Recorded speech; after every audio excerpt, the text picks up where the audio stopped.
ঠাকুর বলছেন, ভক্তির তম যার হয় তার বিশ্বাস জ্বলন্ত।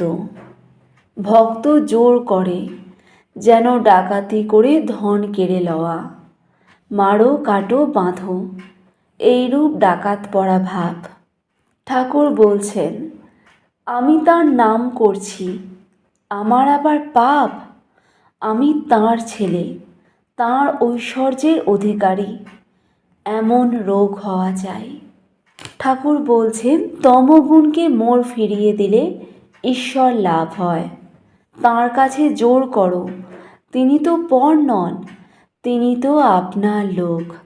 আবার দেখো, এই তমগুণকে পরের মঙ্গলের জন্য ব্যবহার করা যায়।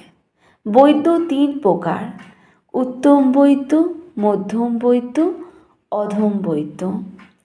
যে বৈদ্য এসে নাড়ি টিপে ওষুধ খেও হে এই কথা বলে চলে যায়, সে অধম বৈদ্য। রোগী খেলো কিনা এ খবর সে লয় না।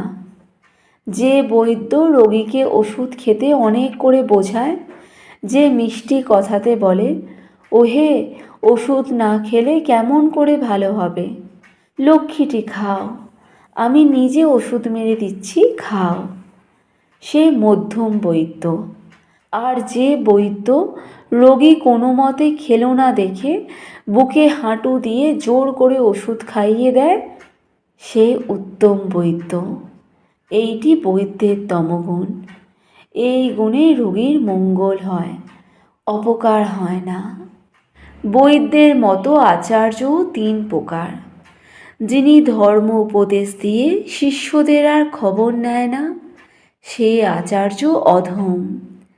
যিনি শিষ্যদের মঙ্গলের জন্য তাদের বারবার বোঝান, যাতে তারা উপদেশগুলি ধারণা করতে পারে, অনেক অনুনয় বিনয় করেন, ভালোবাসা দেখান, তিনি মধ্যম থাকের আচার্য।